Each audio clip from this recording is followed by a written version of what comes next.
Welcome to the November meeting of the South Central Pennsylvania Genealogical Society. My name is Jonathan Stair. I'm the president. Glad to see all of you here today. And I just want to make certain everybody who's here signed in. The History Center is going to ask us to sign in for each meeting so they can keep track of how many use this facility. And I think also it might be tied to some grant money as well. I'm not sure, but obviously the more people use this facility, the better off they are. So please help us in that respect. Is there anybody here for the very first time, never been to one of our meetings before? Would you give us your name, tell us where you're from and what you're researching? Okay, go ahead.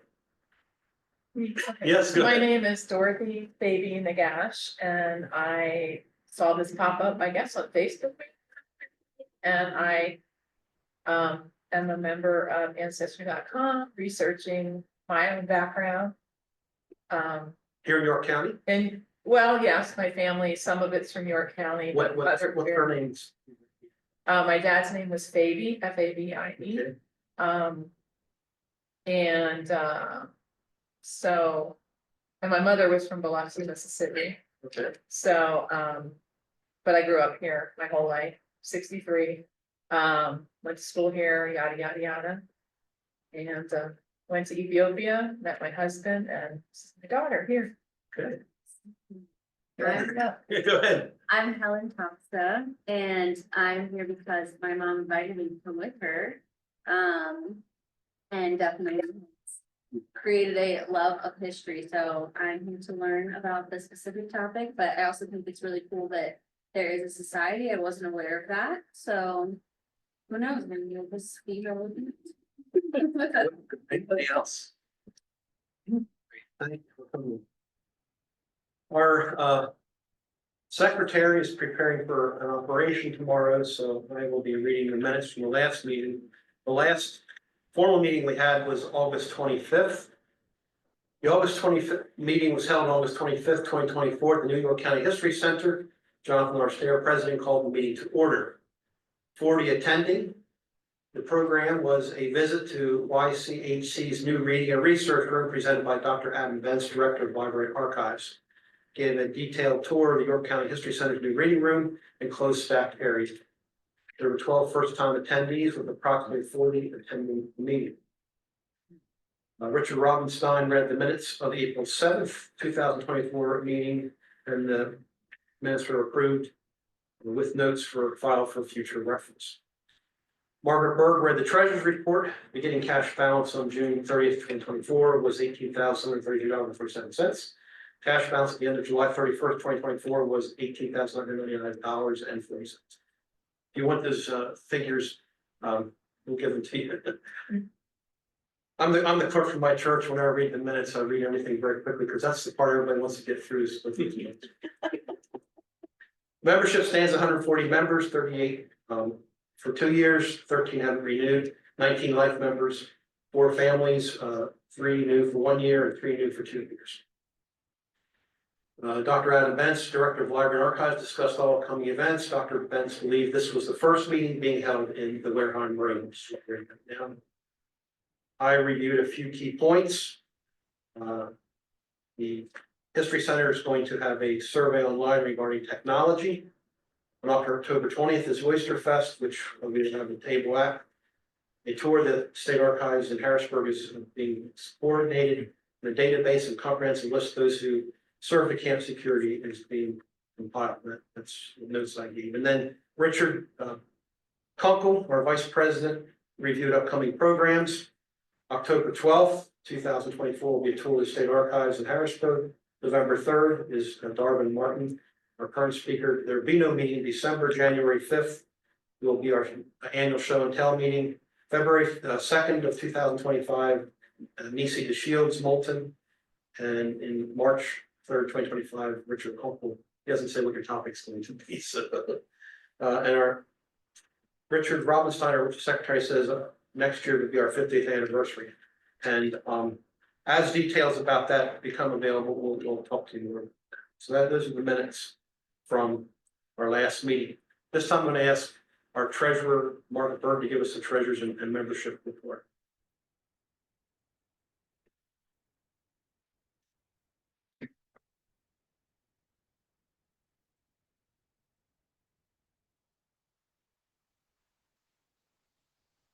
maybe here a while.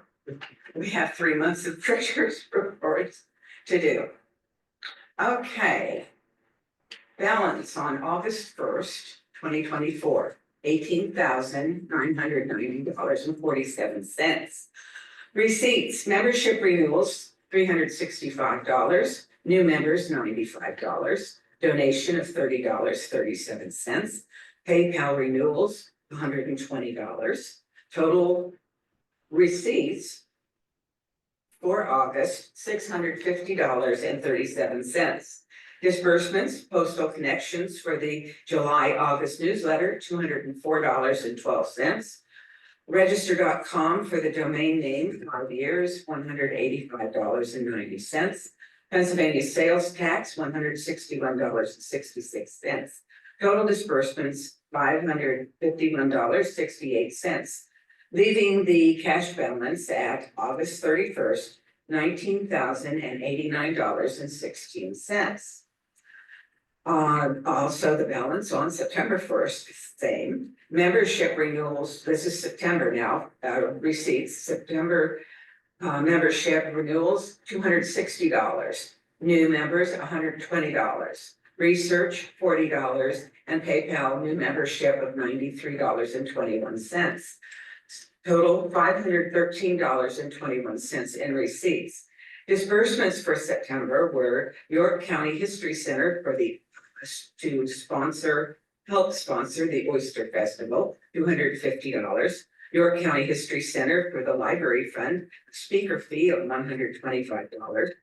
Rebecca Anstein for miscellaneous mailing of publications, $88.64. And Square Weebly, our internet, renewed for 2 years, $254.40.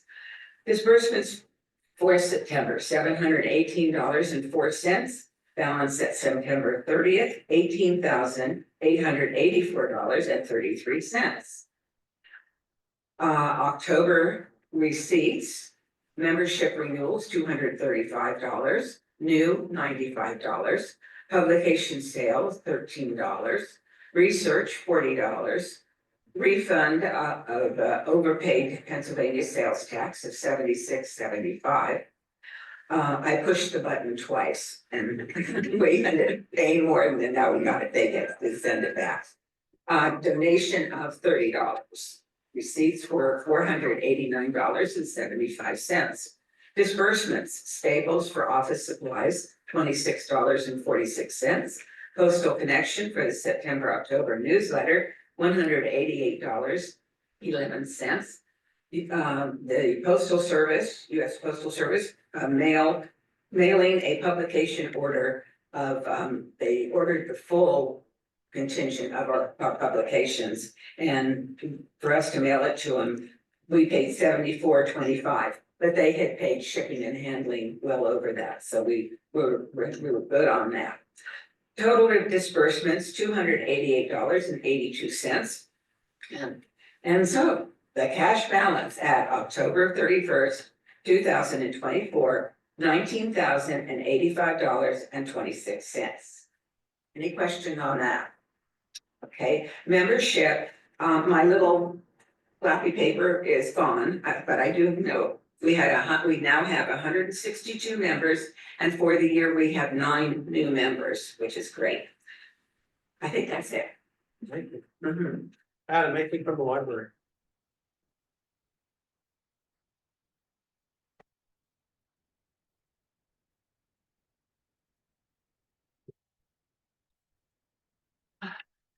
I don't have a whole lot to say. I'm Adam Pence, I'm the director of the library downstairs. But we've been proceeding steadily. It's getting a little bit slower, but that tends to happen in October. We're slowing down a little bit of research requests, but again, we had kind of an initial rush. It's more kind of settling in and growing more steady. But we've been able to add about 6 volunteers since we reopened, which we're really happy about. And we have positive signs that other people are going to come back after, almost a year of being closed. Actually, it is basically a year since we closed. So that's about it. I do have some notes on purchases and things for the board meetings. Okay. Thank you. Thank you. Just a couple other notes. We did have a booth or table at the Oyster Festival on October 20th. I'd like to thank Richard Robinstein, who's not here, and Erica. And they helped me set up, and then Lynn showed up, and Richard Conkle came, and Becky was there for a while, and Tom was circulating somewhere. He said hi a couple of times.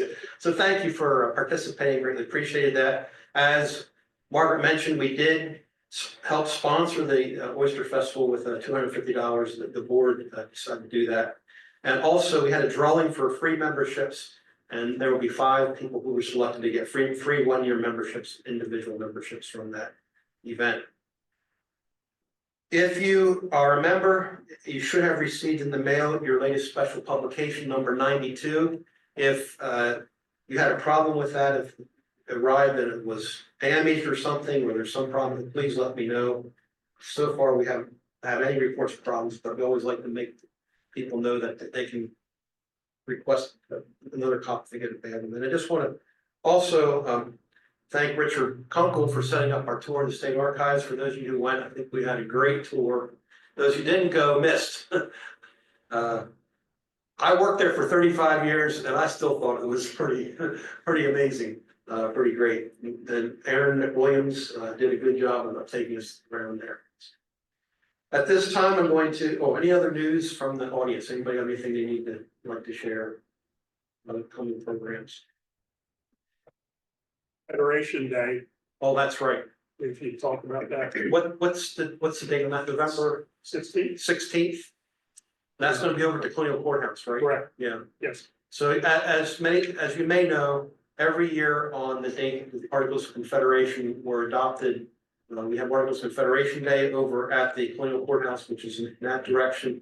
And there's usually a program and some other things going along with that. So if you're available, it'd be great to attend. Okay, at this time, I'm going to have Richard Kunkel, our Vice President, come and talk about upcoming programs and introduce our speaker.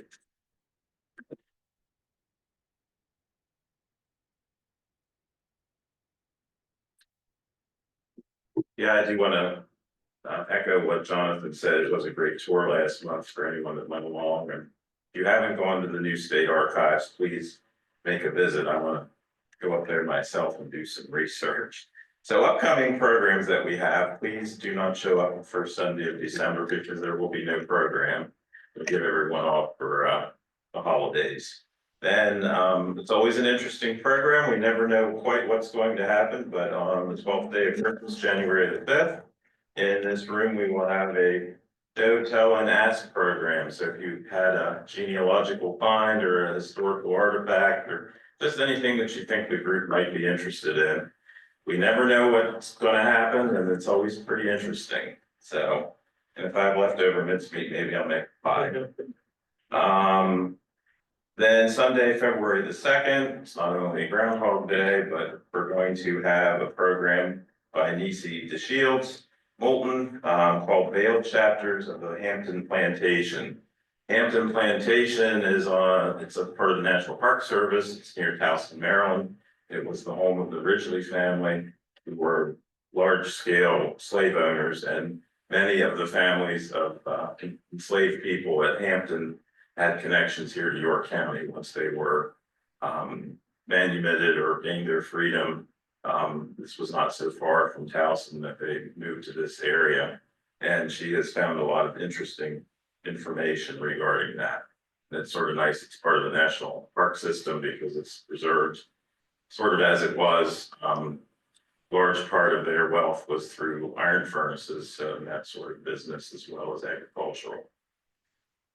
Then I will be speaking March the 2nd, and my topic is going to be about New Sweden. That was the first European colony in what is now Pennsylvania, the first European settlers who came, never a huge colony, but came in the 1640s, settled in the area around Wilmington, Delaware, and in the area where the city of Philadelphia is located today, as well as adjoining areas in New Jersey. I have some of that ancestry, some of that, those families ended up having descendants in York County as well. Maybe some of you have Swedish ancestry, I don't know. Okay, we have someone back there who raised their hand, I do as well.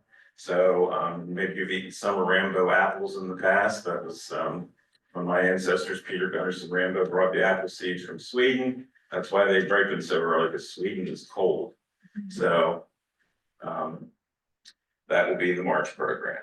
It's my great pleasure today to introduce Darvin L. Martin, who's spoken to us in the past regarding his long-term project that he had with Y-DNA of various Mennonite families. A little different today.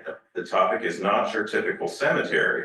What we know about Native American burials in Lancaster and York counties. Now Martin, he lives in Lancaster County for the last 20 years. He's explored the connections between local Native Americans and early Pennsylvania colonists. His focus on family roots, geography, and history, particularly the local history not found in common textbooks, has compelled him to blend his interests to seek and understand what this land was before the European colonists arrived, and to evaluate the various interactions between these new immigrants and the people living here. So we really look forward to welcoming him back. It's been a little while since he's spoken. Of course, it's his first time here, but I think it was probably before COVID that he spoke. So please help me welcome Darvin Martin. Okay, thank you, Richard. Thank you, Jonathan. Good to see you again too. And thank you for coming out. It's a small group, but that just makes it more personable, right? So like Richard said, I've been spending a lot of time the last 20 years, boy, in several different pursuits related to family history, DNA, of course, and also Native Americans locally. Now, my focus and my focus has been Lancaster County, not so much York County. So I will talk a lot about Lancaster County, and I'm not as familiar with the geography and some of that very early history. I have some familiarity, but maybe not as much as some of you do. So maybe you can help me fill in some of the details on the York County side. But I originally had, for many years, I wanted to put together this presentation, and it's the presentation that I gave to the Grave Concern, the organization in Lancaster County called Grave Concern, which I'm a board member of. But it's an organization in Lancaster County that seeks to preserve and figure out how to protect the more than 900 farm cemeteries that are found in Lancaster. Can you believe that? More than 900 farm cemeteries in Lancaster County. These little cemeteries are on these little colonial farms, and of course, many of them are not protected. So this was an extension of that interest. I've had a long time interest in cataloging and mapping out these little farm cemeteries.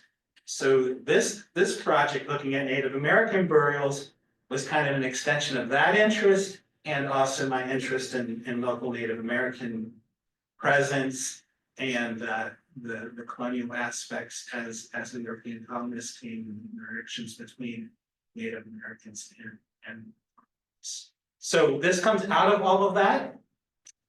Is anyone here familiar with this picture here and what this represents? And it's okay if you're not. I have just one person that knows where this is, right? That's Funk's farm? Correct, Yeah, yes. This it's is about 2 miles. from okay, here. so you know, okay, and you know the significance Native American wise. Okay, so I'm gonna talk about Native American burial mounds, and particularly where some of those are located, and they tend to follow a type of pattern. So when you're out and looking around, maybe you can find where some of these are as well, if you're interested in that kind of thing. This is actually called the Schultz site because when it was first archaeologically excavated back in the 1950s, the owner here was somebody named Schultz. And now it is a Funk family that owns this, and I think has for many years. But this hill back behind here was a Native American village of the Susquehanna tribe, and there are Native American burials that were in here as well. So and this is River Road along the road that goes from Washington Borough, actually from Columbia down through Washington Borough to Turkey Hill Mountain, where the Turkey Hill varies.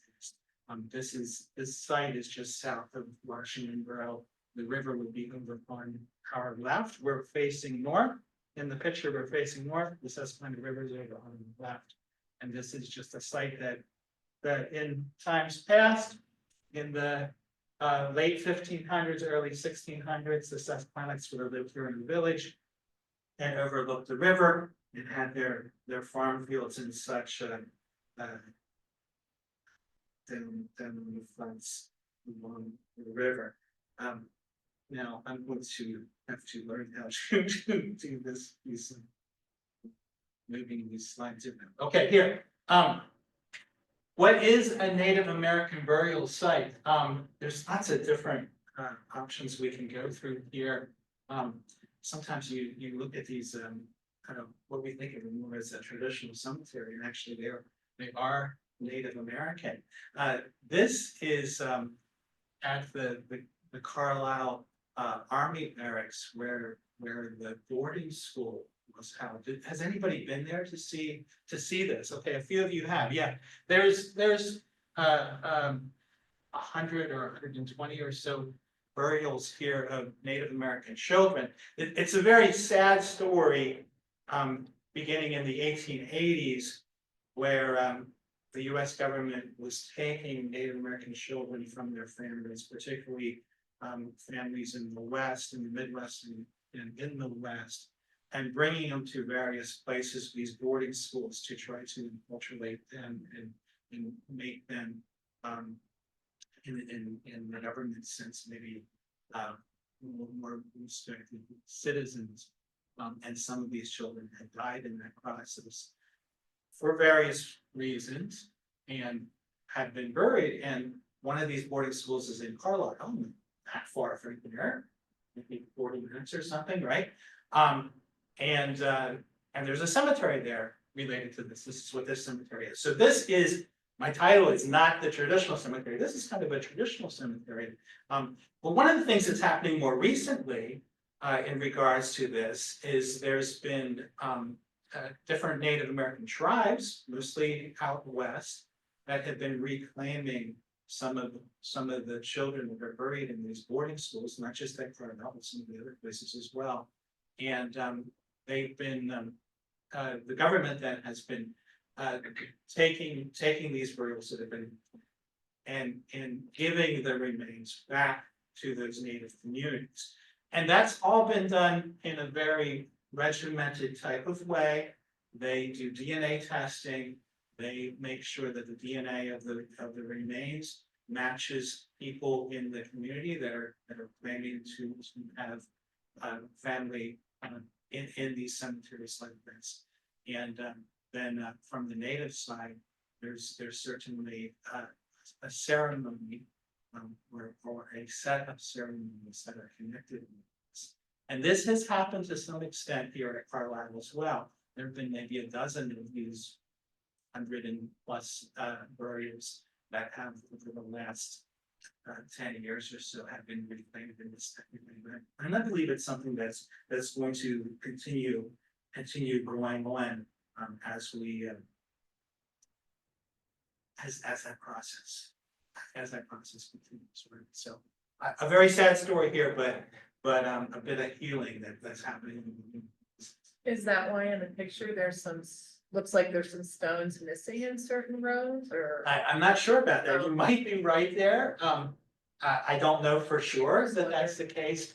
I know when you go to the cemetery, the stones are all uniform, as you see here. It almost looks like a military graveyard or something like that, right, where you all need the same shape. It's nice.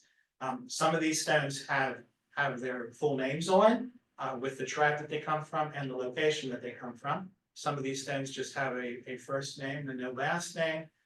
Some of the stones just have first name and tribe with no other information, and a few of the stones just have so there's a variety of information.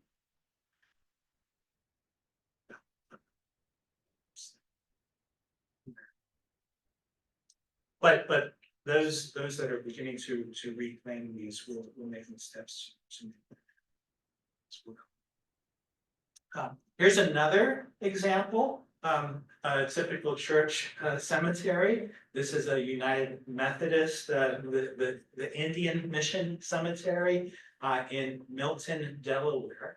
This would be of the Nanacoke people that continue to. There's about 1,500 Nanacoke Indians that continue to live in southern Delaware. They have a cultural center, interpretive center, the Nanacoke Museum that's there.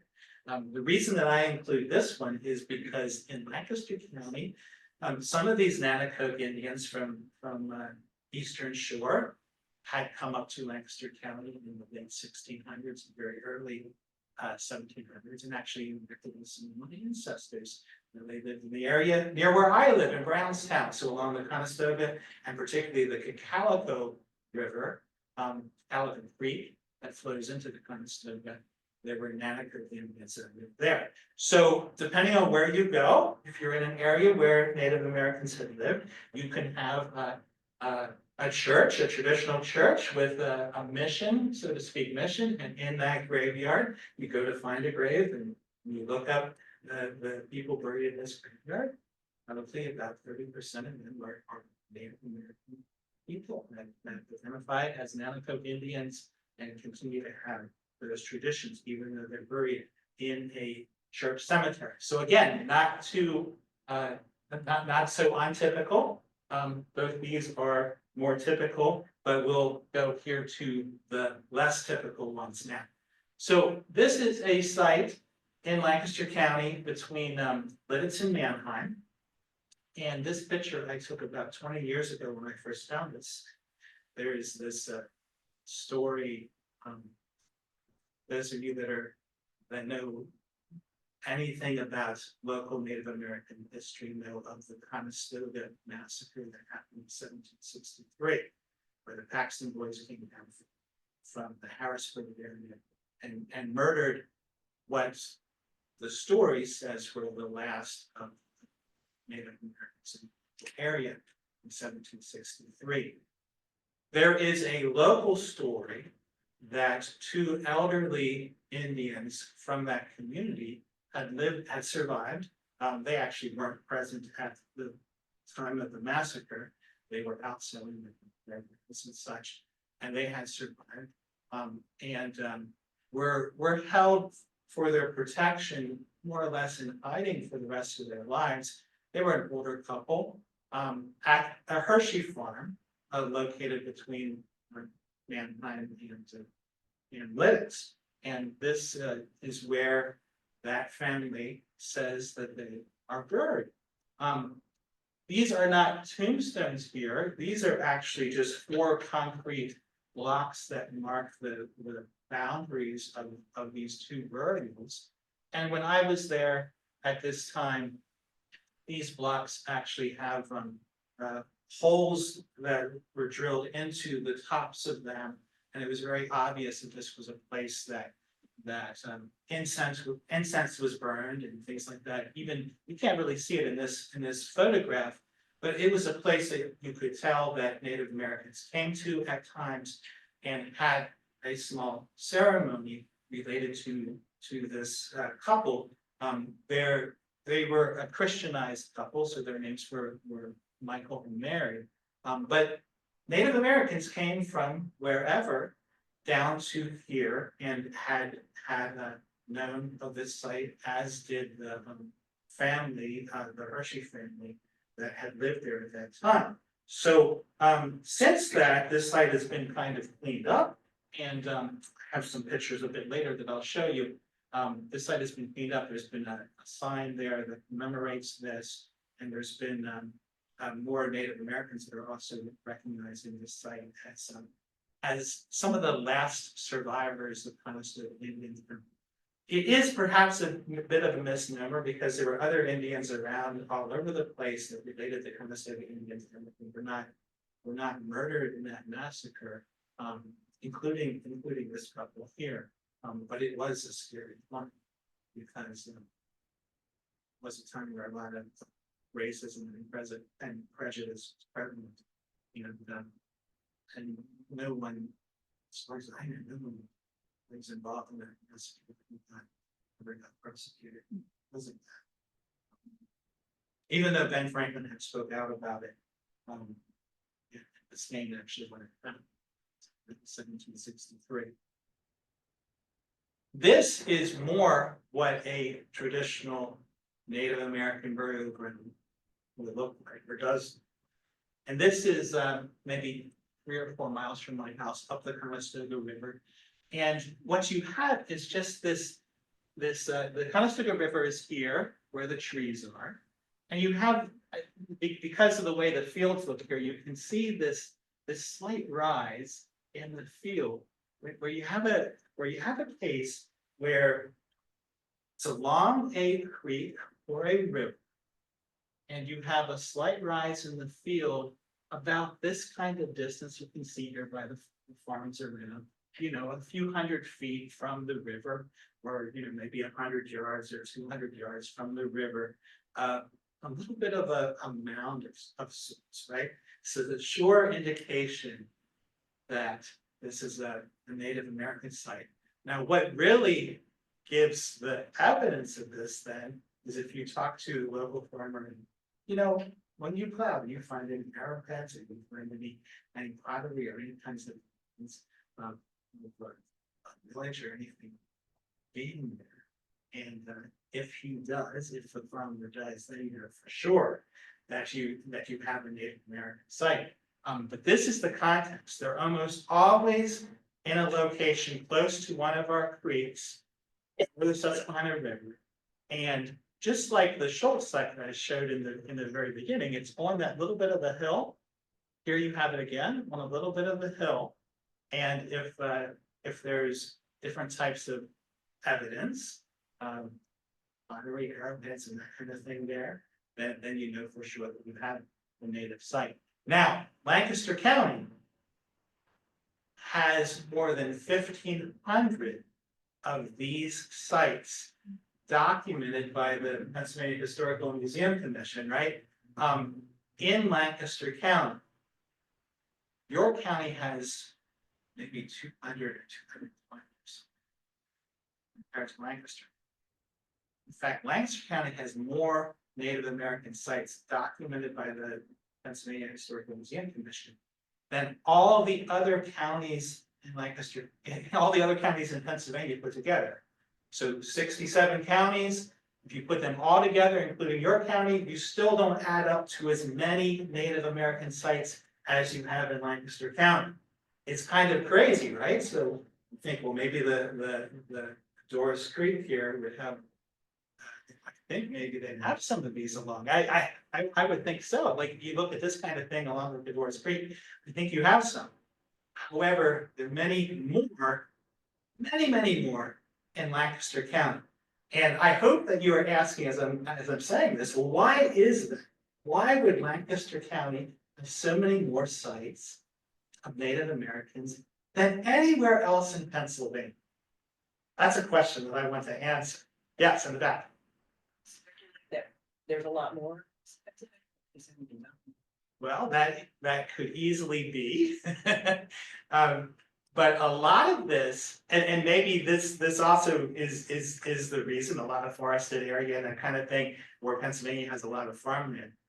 But a lot of this has to do with how the Native Americans produced their food. They were farmers. So in fact, the main vegetable crops that we eat today actually come from Native Americans.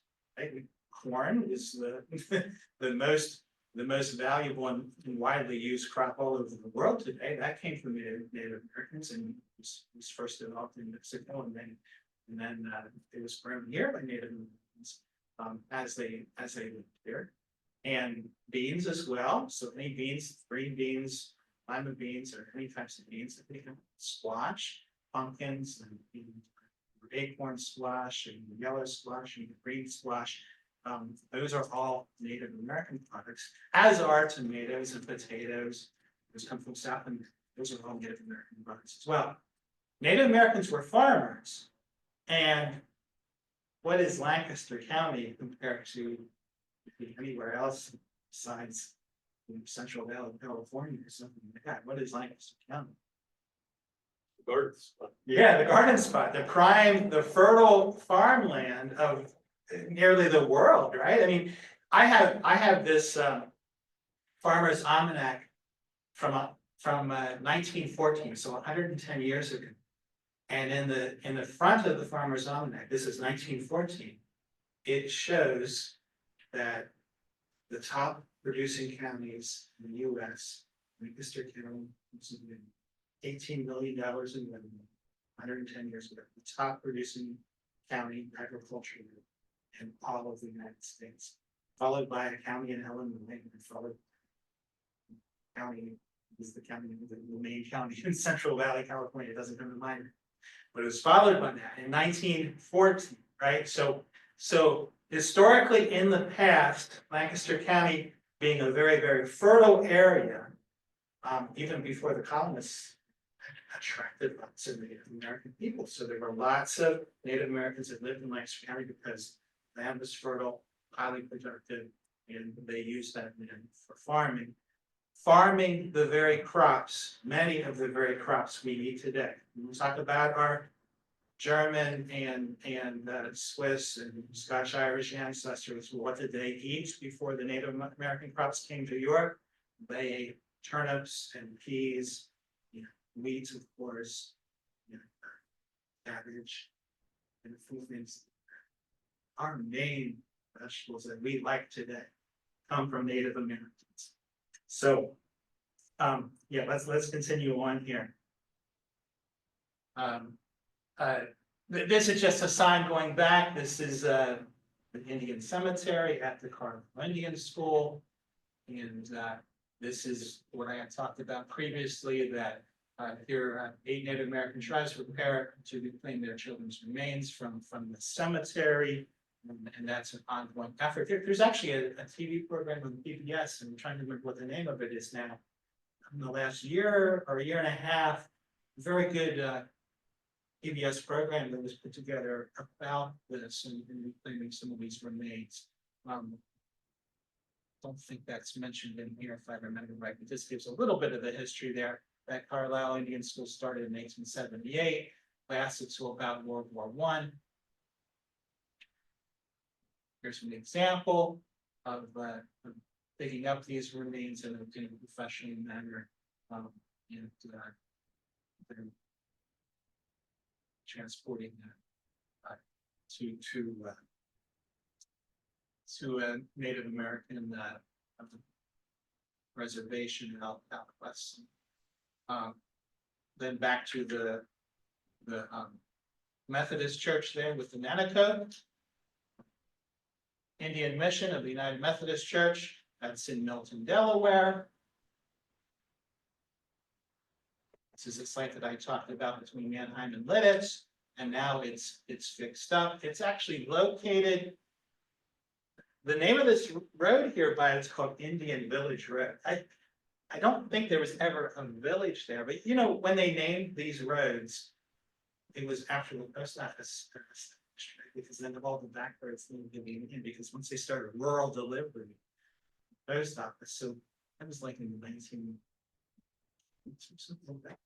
There's this long tradition in this family that these Native Americans lived there with them and are buried out back.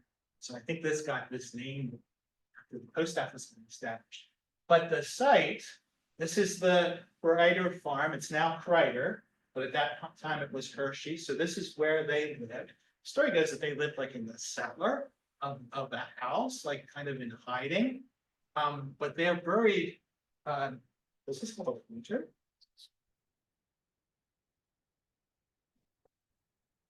The red star.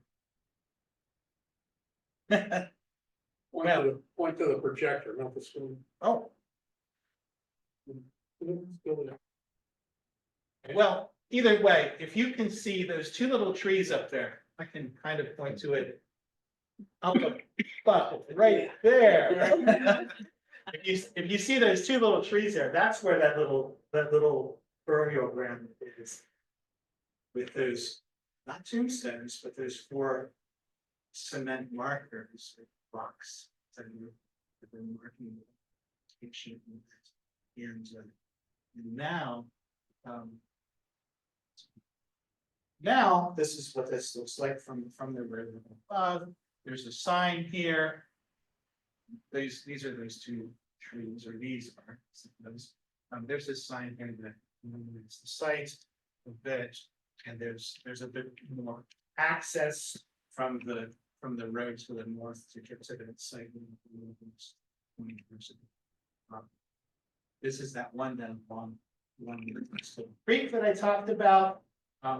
This one has never been excavated, by the way, which is a good thing. I'm happy that none of all the sites. Is that excavating these sites really is detrimental to the sites and the excavating. But you talk to the farmer area, he finds her, he plows his fields. So, this is an example here. We talked about vegetables, corn and beans being established in the highlands of southern Mexico. Sometimes when I go to some of the Mexican restaurants, you can get the Oaxaca bowl in Oaxaca, the province state in southern Mexico, that area, right? That's where maize was first developed, cultivated. There's this wild plant called Cosente that is the ancestor of corn. And as it develops, it progressed further and further north. And I was at Mesa Verde years ago, and park ranger there. You know, Mesa Verde, you're in where the cave dwellers, where the Native American cave dwellers talked about this. He said when the Native Americans developed corn, this is how they did it. Maybe they didn't realize exactly what they were doing. Maybe. But they would take the best of the kernels and not consume them. The best of the kernels they would save for the next year. And they would do this in ceremony. So they preserve those best kernels.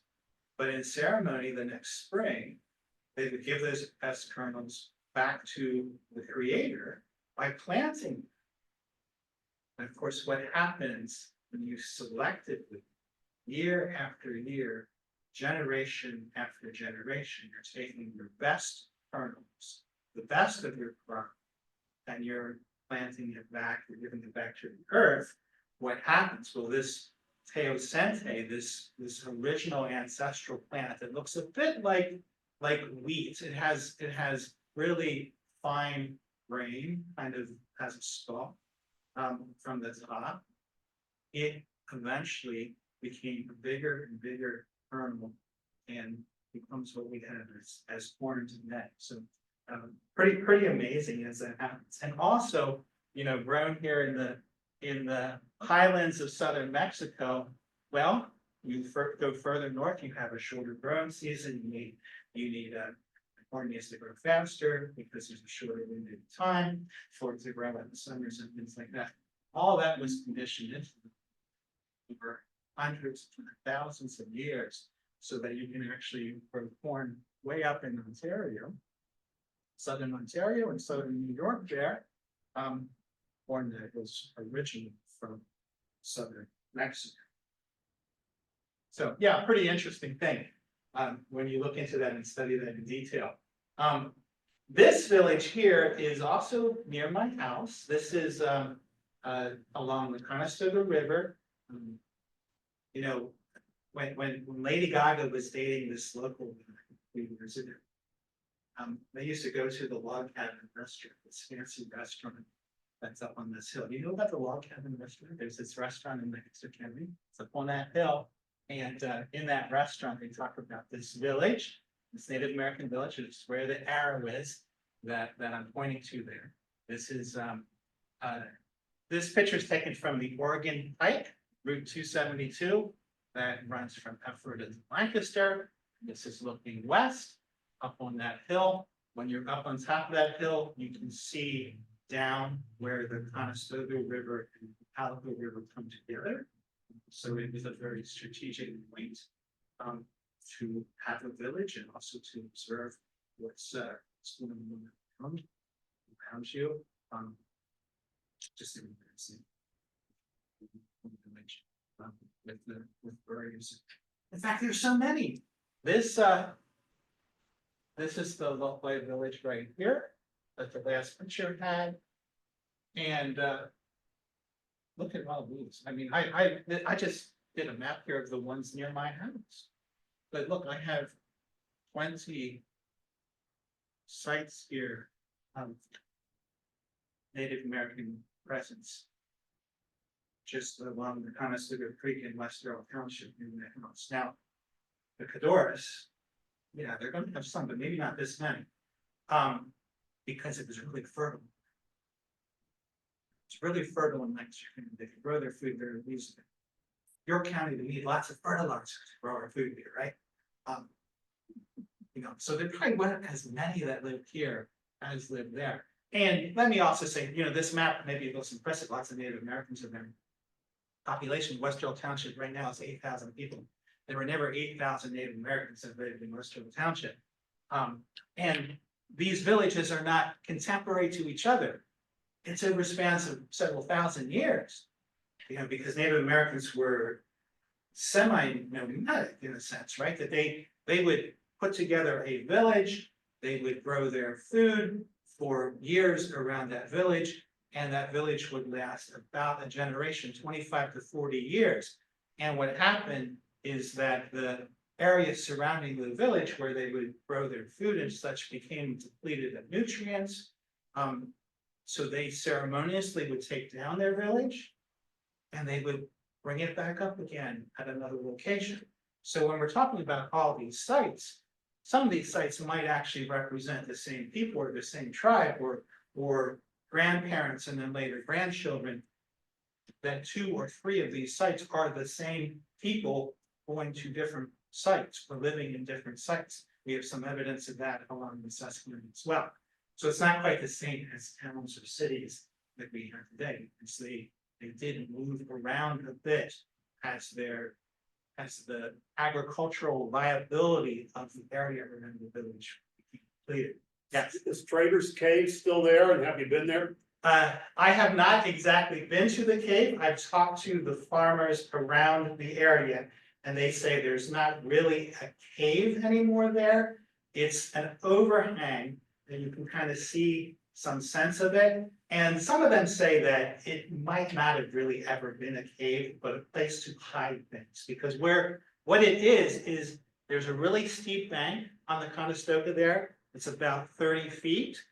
And the only way to get to that spot is if you're in a canoe or a boat along the river. You can't get to the spot from the top because it's so steep. So it was a nice place to hide. So yeah, it's a good point. But the oral tradition of the local people call it an Indian. So, yeah. That's a This one is interesting too. This of course is southeastern Pennsylvania. So you have York County over there and Lancaster County here. This is in Jake Kuster's book on the Eastern Woodland Indians. He's an archaeologist at the University of Delaware in York, Delaware. And I don't get into like the different types of spear points and things like this, but this is cataloging different spear points. And what I find interesting about this is in these areas where sites of spear, represents sites where spear points are found. The highest concentration of this particular type of spear point is eastern Lancaster County here, 48, 43, 46. This whole area that I've been talking about has a high concentration of spear points. What is interesting here is the area where many Native Americans lived here along the Susquehanna River doesn't have as high of a concentration of these spear points as that area up above. And the reason for that is they're not using their spear points when they're planting their vegetables, they're using their spare roots for hunting. Hunting deer and turkey, things like that. These groups, where did they do their hunting? Up in the highlands. So the Conestoga River starts up here, flows down into the Susquehanna. These are the highlands. The Schuylkill River starts up here, flows down to the Delaware. These are the highlands, the boundary areas between watersheds. So if you're familiar with the geography, Morgantown, Pennsylvania, that area, Honeybrook, Churchtown, that area of eastern Lancaster County into Berks County. Those are the dividing areas between watersheds. When we talk about that, we can also talk about tribes living in different watersheds. So the Conestoga people lived in the Conestoga watershed. The Lenape Delaware people would have lived in the Delaware watershed, particularly the Schuylkill River that flowed into the Delaware, flows into the Delaware, and the Topahocken Creek up in Lebanon County that flows into the Schuylkill and then flows into the Delaware. So we've got to think about, hundreds of years ago, our roads and our cities and such were not here, but what was here were the mountains and the creeks. And so the Native Americans are somewhat in a way, they're using those geographical boundaries to designate where are the different tribes living. So when we talk about the Lenape people to the east, those would be along the rivers that flow into the Delaware River, that forms the boundary between New Jersey and Pennsylvania. The Susquehanna people, including subsets of the Susquehanna, like the Conestoga, would have lived along the Susquehanna River. So if we find these Native Americans living along the Horse Creek, they probably are Susquehanna people, some kind of subtribe of the Susquehanna, because that creek flows into the Susquehanna River. But if you go out further, what happens if you go out further here? But this is highlands here, right? This area it has more of these points. It was it's very obvious here where they're using these points for hunting. They're hunting in the highlands, right? So between York and Adams County, you go out far enough and you get what the creeks flow into, right? You go out far enough in Pennsylvania out to Franklin County. The Conecuh Jig flows into the Potomac. It represents a different Native American tribe. So if the Susquehannocks had lived in that area, it'd be the tribes that lived in the Potomac area. So with the Piscataway, who else lived down? There's the ones that come to mind. The Kanoi Indians, the Piscataway and Kanoi are more or less the same. They lived along the Potomac, and their hunting grounds would have been upstream in Franklin County, and some Adams County then as well. Here's one that's interesting. In these old history books, this is the history of Lancaster County, 1883. And you have one for your county that's around the same time, right? Yeah. So you have here, sometimes you have things that mention about Native Americans. This paragraph right here, quite close to Henry B. Grable's mill, there is an ancient Indian burial place written right in the Lancaster County history. It's on a hill of some elevation and was frequently overshadowed by lofty forest trees. The campfires of the race that quietly slept beneath were once burned brightly on the hills, and yada yada yada. Right. So they're acknowledging a Native American burial site near this mill. We know where the location of that mill is. And Yes. and 1883, right? So they're acknowledging, and it's interesting, that location of where that hill is, it's along Turtle Hill Road. Now, I kind of wonder why is that called Turtle Hill Road? Because the Lenape had these various sub designations within their tribe. that were different animals, and one was the turtle tribe and one was the wolf tribe, and, you know, there are different ones. I suspect that that's named Turtle Hill Road, because of the Native American tribe that lived in that area. But then this kind of goes off the rails, right? So, and this is, I point out this example because of what was existing in professional historians 100 years ago or 120 years ago. But look what they say. He writes this little poem. And who were they, the double dead? Now over them waves obvious sing. No boding trace of glory fled. Round their mute shrines is lingered, but not a name survives the wave that swept them in one soulless grave.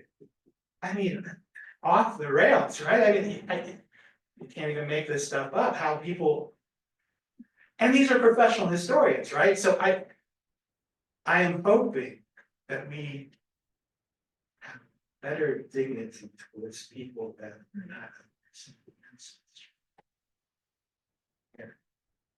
And years ago, it's published. Just. This is a map that I put together back about 15 years ago that denotes many of the main sites in Lancaster County. Since that time, I think I should now put all this as yellow. So, you know, where were Native Americans living? They're all over the place, and also in York County, but maybe to a less extent. But you see so many there along the river, along the Susquehanna River, between the Columbia and Washington Borough, between Columbia and Turkey Hill. These are the 5 different groups in a general way that are represented. The Susquehannocks would be a Iroquoian speaking group, a subset of the Seneca that come from upstate New York, came down into this area in the 1400s, maybe late 1300s. The other groups here, if we want to broadly categorize groups of Native Americans locally, you got the Iroquois speaking groups, which would be the Susquehannock and the Conestoga. And then you have the Algonquin speaking groups, which would be the Piscataway, the Nanticoke, the Lenape, the Shawnee, and this earlier culture that we call Shanks Ferry, that we don't know what they call themselves, so we call them Shanks Ferry. The archaeologists call them Shanks Ferry because they were first discovered down in Homestead Township, where the Shank family had a ferry across the river, right? So we call them Shanks Ferry people, and then after that we found their pottery all kinds of different places everywhere that's green has some of their pottery. So we can designate these groups rather broadly into 2 different large designations like that. And in fact, here's a bit of that as well. The purple here is Iroquoian speaking groups, and the pink here is Algonquin speaking groups in a general sense, 2 different main groups of Native Americans locally. Well, where does the dividing line, so to speak, the dividing line between these 2 groups fall? It falls perhaps right where we're standing right here, right? I mean, where is this line? Look at Pennsylvania here, down here. We're a bit off the map here, maybe. But down here, we're between York and Lancaster County. So if we talk about the Lenape people to our east, they are Algonquin speaking people. If we talk about the Susquehannock people, they're Iroquoian speaking people, representing 2 different, broad sense, 2 different cultures with all kinds of different history, different experiences.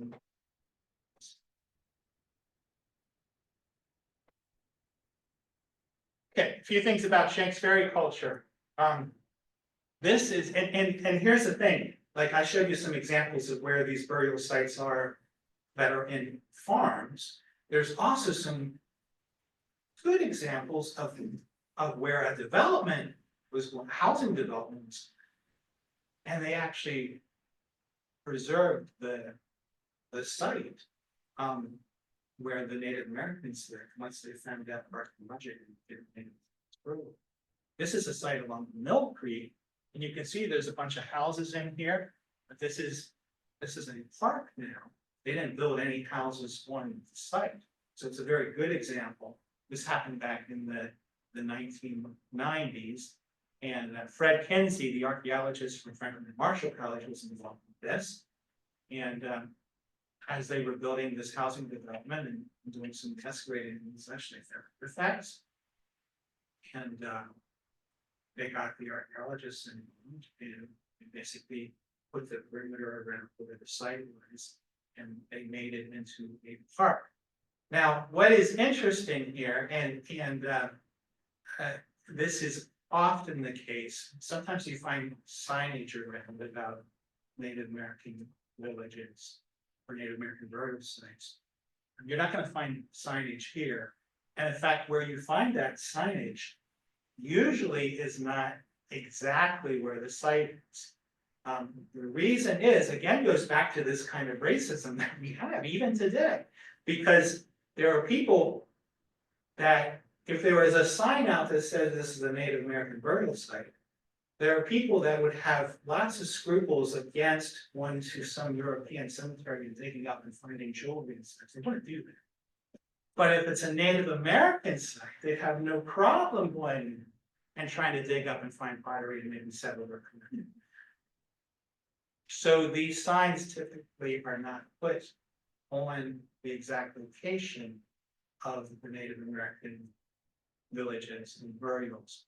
For that reason, the sites, we want to protect the sites today. And if there's a sign there, the caution is that people will go and dig them up, right? So that's a concern. It's a concern even today in our society. So this has no signage. Fred Kinsey actually took me to this site. So then I found out about it, and I give tours and I tell stories like this. This is why there's no signs here. Don't go in and dig up anything in here, but there may be 900 people buried. All Native American people. This is dated from the 1300s to 1400s. It's actually, this is something interesting too. The Shanks Ferry people were here before the Susquehannocks arrived. This is an early Shanks Ferry site. No stockade around it. No fence around the site. No protection. Obviously, it was a peaceful time. 1300s. After the Susquehannocks came in from the state of New York, the Susquehannocks built stockaded villages, and then the Shanks Ferry also started doing this.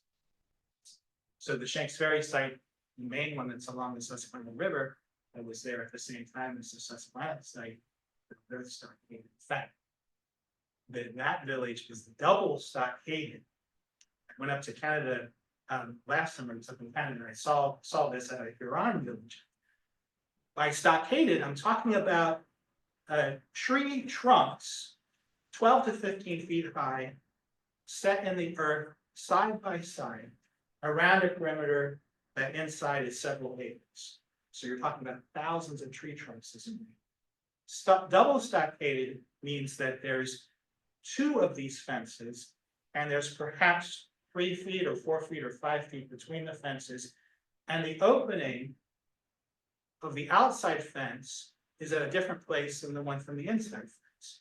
So to get into the village, you're going through an opening in the outside fence. You're walking in between both fences for several hundred feet until you can get into the inside fence. So again, built for protection, a bit like for medieval cities in Europe with our big stone walls, a bit like that, right? So this village was before that time, so it's not stockaded, but other ones that we had after that. Here is a small excavation that was being done at the Quaker Hills site, which is near Millersville. And these were students from Elizabethtown College, I believe, that they were doing this. Now what they do, and this is a bit different than in the past. In the past, they would just take bulldozers in and find whatever they found and such. Now since about the 1960s, they've been much more careful. Back in the 1930s, they weren't careful. Since the 1960s, they've been much more careful. Then they started to remove layers a small bit at a time, maybe an inch at a time or a half inch. You look at discoloration in the soil. You can find where the stockades were, based on that discoloration, because they were wood and they had, you can find even with terms. And based on that discoloration, of course, the burials. What we find, going back to those Iroquoian and Algonquin differences. The Iroquoian people, the Susquehannocks and such, they buried their dead outside the villages in several different spots outside the village. So outside the stockade is where their cemeteries. And they buried their dead in the fetal position.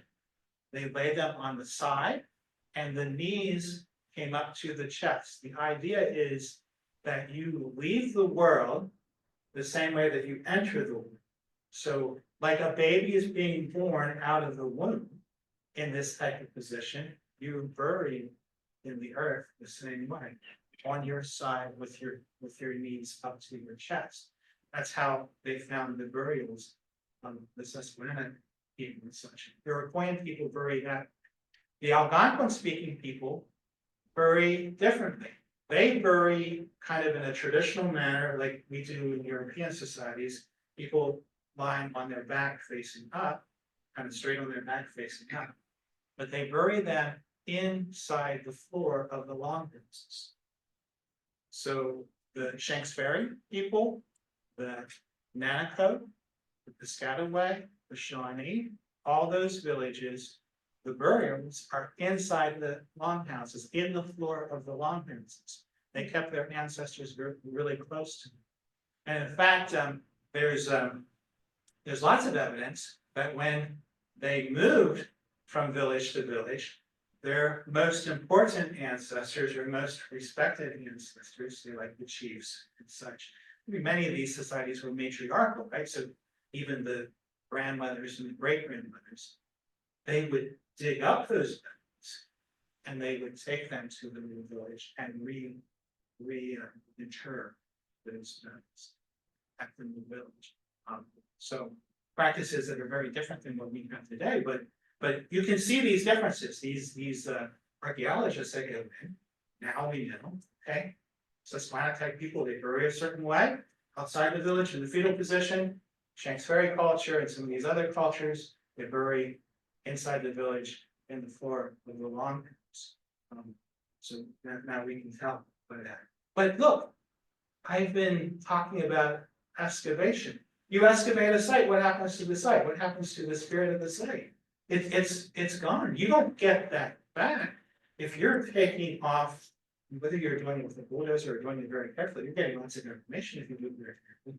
But you're removing those layers of soil. You're looking at differences in color between these layers of soil. You don't get to put that back. That doesn't work then. After it's removed, it's gone. Excavating all this. We need excavating. We shouldn't presume. In fact, these days, because we fertilize, even in Lancaster County, we want to grow more, right? We want to have high yield corn, so they're fertilizing everything. We have all these problems in the Chesapeake Bay because of all this fertilizer. It just gets thrown off. That fertilizer destroys bones, sediments, and there are cases now where if you go to a site, say, some of these that I've been showing you that are over farmers' fields and they're fertilizing for perhaps even generations, you won't find the bones in there. In fact, I talked to an archaeologist, Marshall Becker, who's now a very, very elderly retired person. He was excavating a site along the Brandon that was this kind of condition. It's a farmer's field. And they were doing it very carefully. And they could find, due to discolorization, the outline of the skull, but the bone was all gone. Just the difference in the soil. And they looked very carefully. He had a picture of this, and he's the kind of guy that likes to keep his information very close to himself, even in his old age. Maybe someday. The skull outline is there just because it's discolored. The soil inside versus outside, no bones left. And the two front teeth, the enamel of the two front teeth are right there. But if you look at that picture up here and not see what somebody would point out to you, you would think there's nothing there. The nitrogen, the fertilizers that we're using are destroying these bones and these cemeteries. They say these days, a heavily fertilized field within 120 to 150 years. So many of these places are actually nothing more than this discolorated soil. Just, how much time do I have left? It's a sad story. I'm supposed to be talking right now. Yeah, is it 3:30? Well, yes, okay. Well, you didn't start right. But let me just go through a few maps. You know, I love maps, right?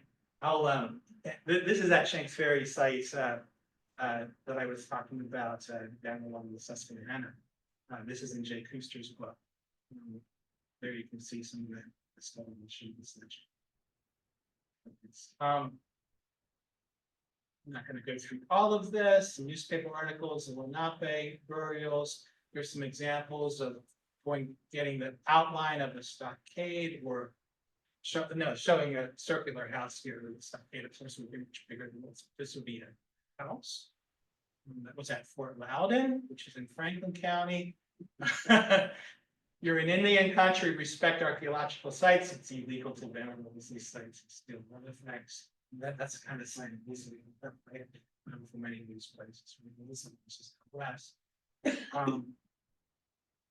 Here are some of these archaeological. This is a archaeology department at one of the schools here. This is the Quaker Village site in college.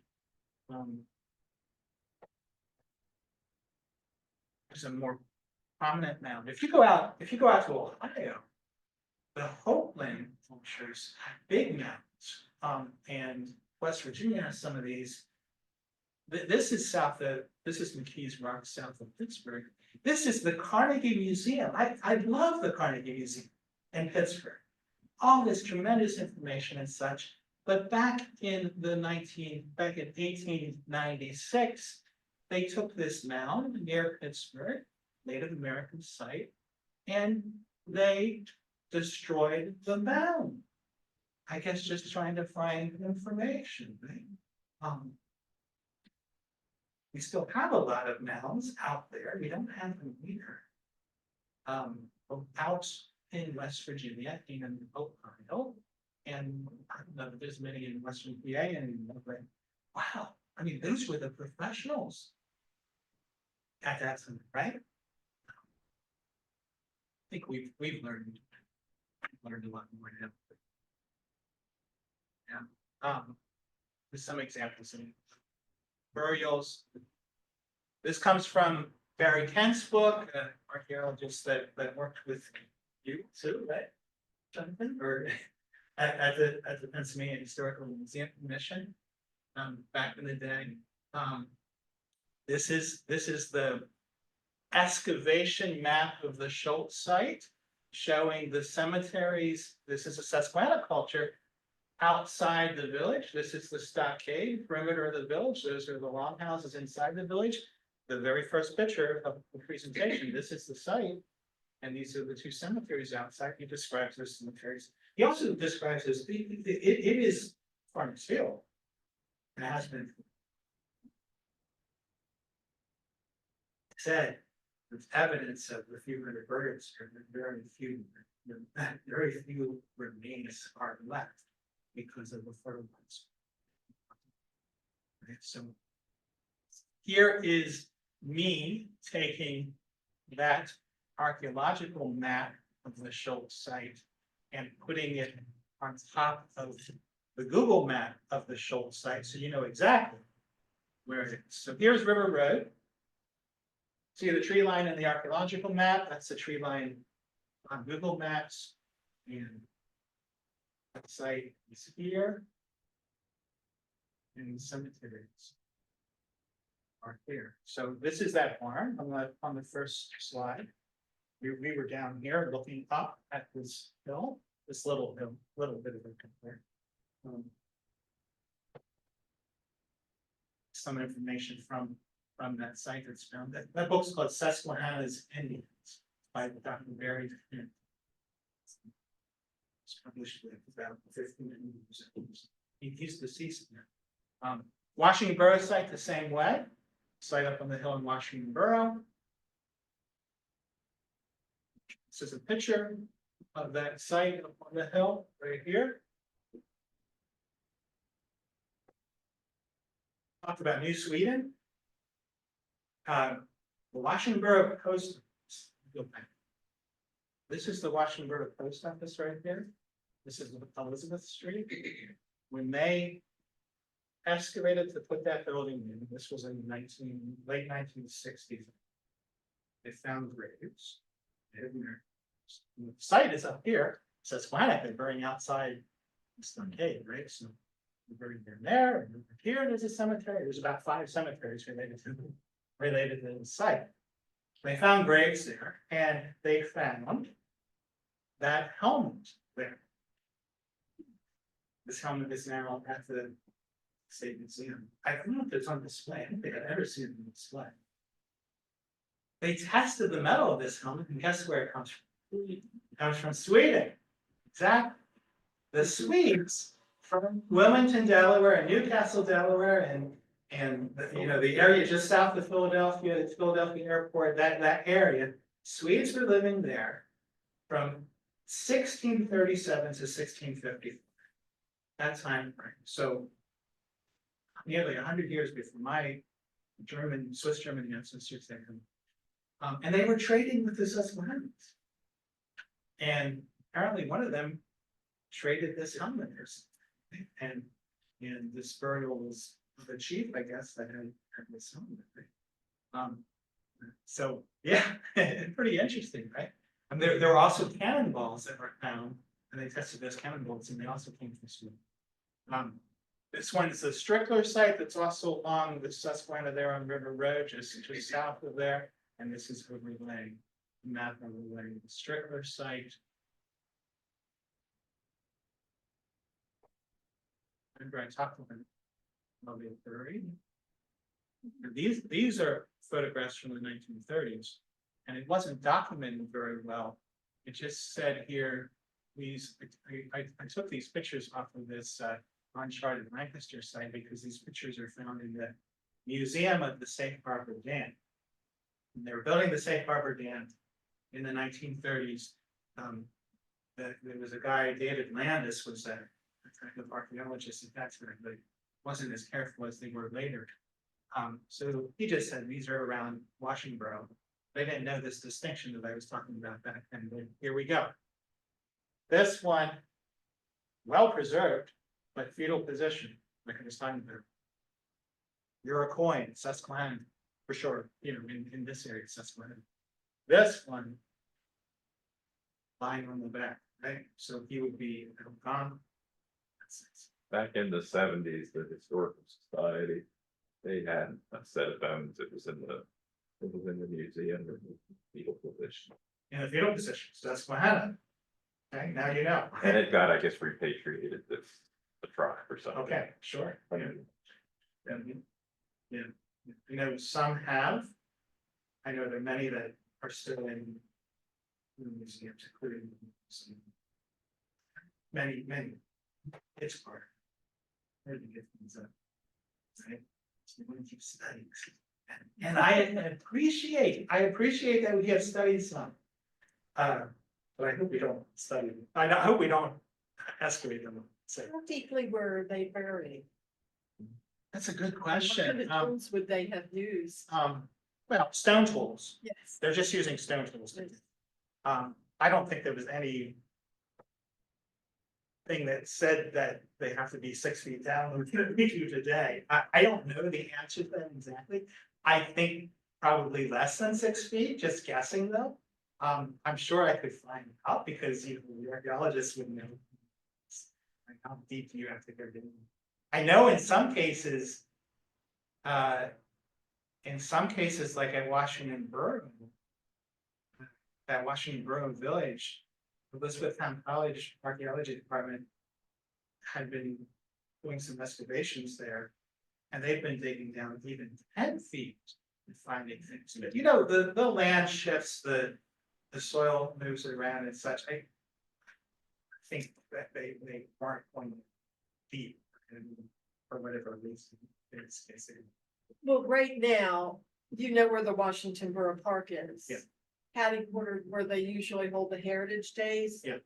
They're digging up there because there's going to be a new firehouse that goes in there, so, which is covering 9 acres. I'm sure they're finding things because And that they're is digging such, up and sifting. yeah, that's such an area that there was so much presence over thousands of years. It's just the prime. We talk about Lancaster County being a prime agriculture.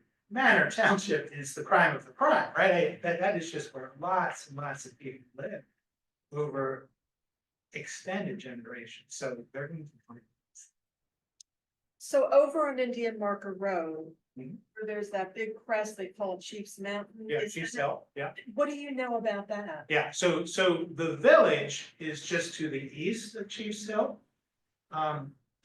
Probably there was some type of a ceremonial center on the top of the hill. And if you go only, you know, that hill is weathered down a bit. But if you would actually have a stand about 15 to 20 feet higher than that hill, you'd be able to see the river. Susquehanna from there. Yeah. I suspect the hill was a little bit bigger 400 years ago, 300 years ago. And they had some kind of a ceremony center there and they could actually look. There's a lot of history to this, and I'm not gonna have time to get into it, but where the Susquehanna tribe had moved varies. So when the Swedes were here, that Strickler site that I had a picture of was their main site. The Washington Borough site was 50 years prior to that. The Schultz site was prior to that. So Schultz site, you go back into the 1500s to early 1600s. It's kind of a progression. The Schultz site to the Washington Borough site, then Strickler site. And then they, two episodes of smallpox and infighting with Maryland and the Iroquois from the north decimated that tribe, and they fled the village. This is 1661 and 1663, and they built 2 sites over on the York County side. These are called the Wheat March sites.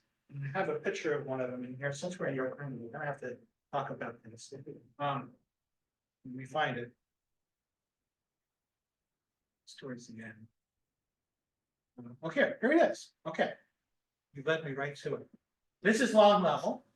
This is the Zimmerman House or the Dritt House. You know where I'm at. We visited it, yeah. You visited it as a society.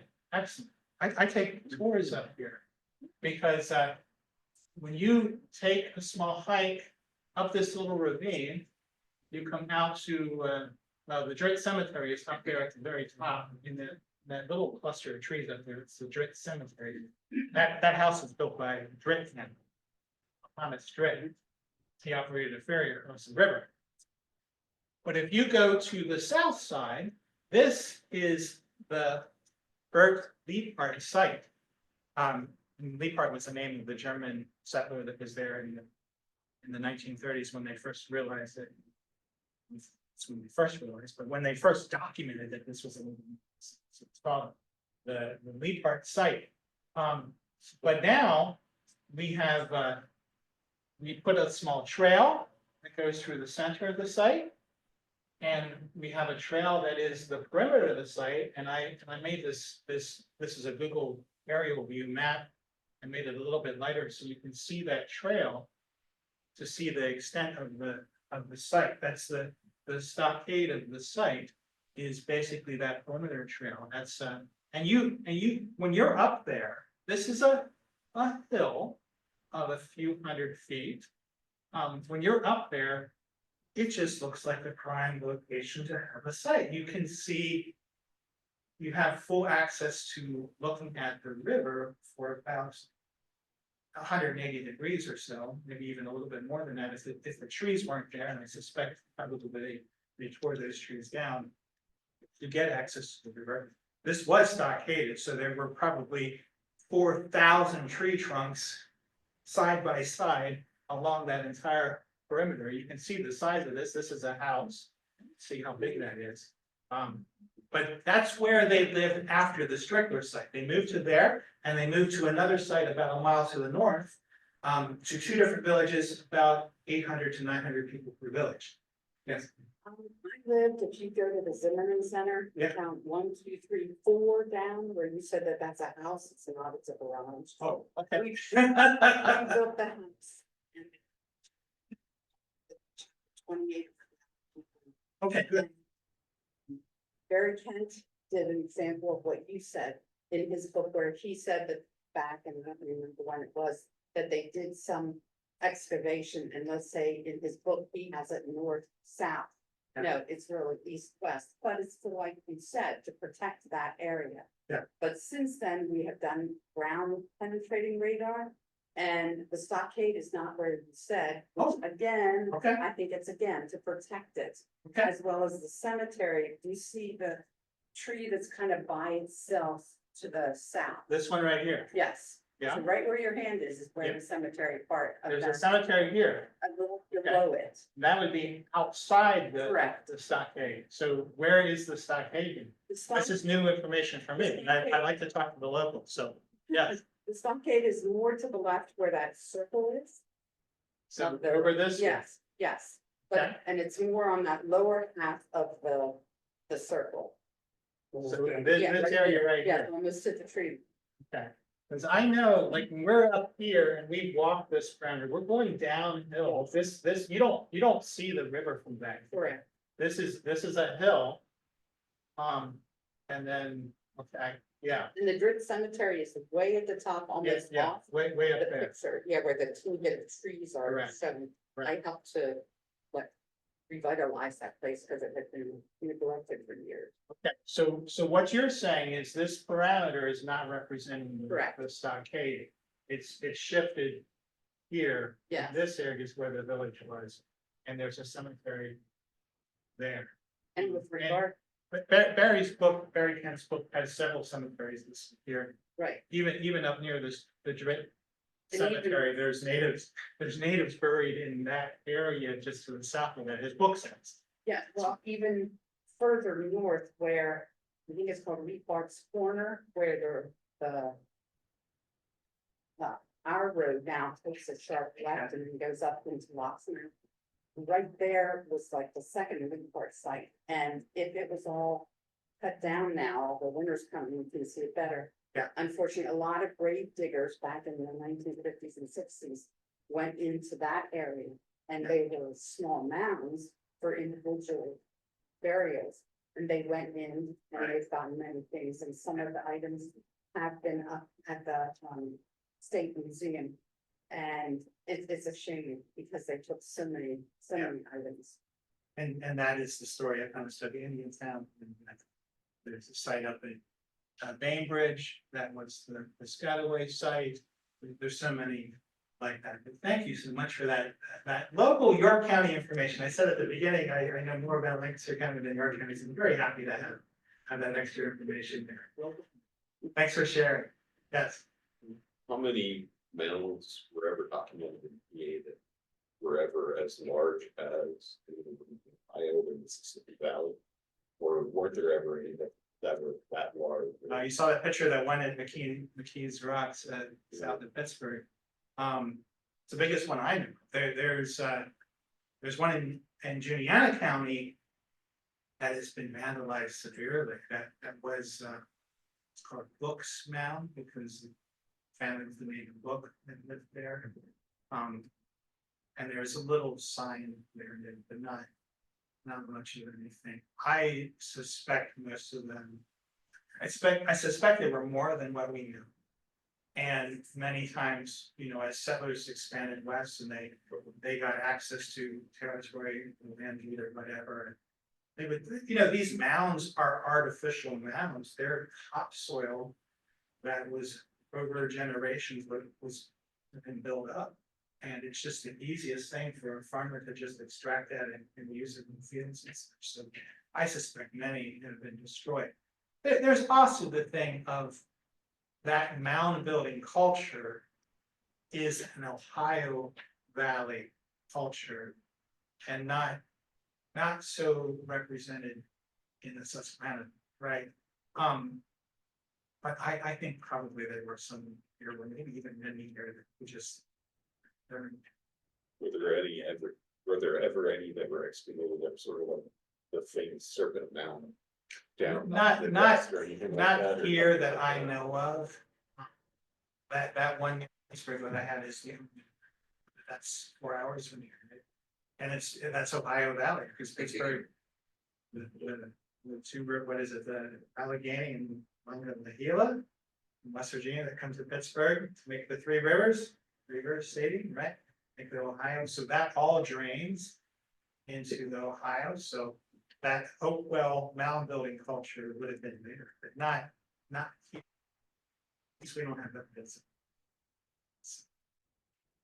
Okay, I think I covered, it, right? I mean, and I close here with York counties.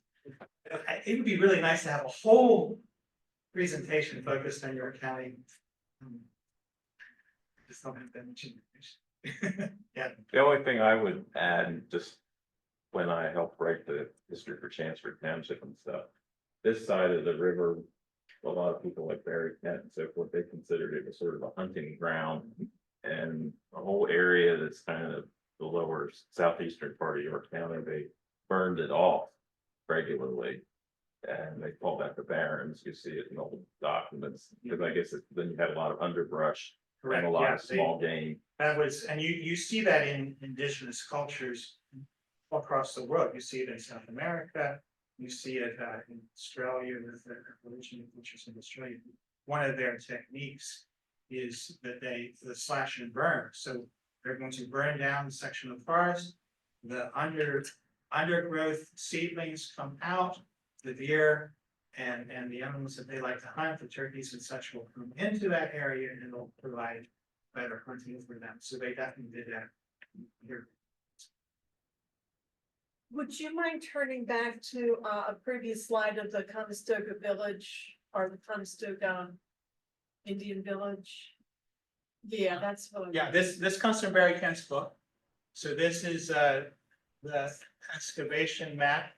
And let me say, from the 1960s onward, and you can see this with Barry Kent's maps, it's not like we did in the 30s, this kind of full scale destroying the site. They are spot excavating these sites. Like when they go into a site now, they'll take small sections and they'll find where is the stockade in it. And then they won't just go 20 feet, just taking everything away. Then they'll walk, maybe have an idea where the stockade is, and then they'll spot check another area, and then spot check another area, so they can draw the map in based on looking at small portions, rather than destroying the full site. So there's more of a reflection of, hey, we want to preserve this site as much as we possibly can. We also need to draw information. So trying to find the best way to do it. So it's a process. Okay, anything else? Any other questions? I would just encourage anyone interested in the Conestoga Massacre to get Jack Brubaker's Yes. book. Yeah, Jack goes into a lot of detail of the massacre and the aftermath of the massacre, all very interesting. I have Mennonite ancestry that lived in that area and of course, there's not any stories. I just wish we can figure out what people understood at the time. But also, the people that eventually took up the land, eventually after a process of 15 years, includes some ancestors too.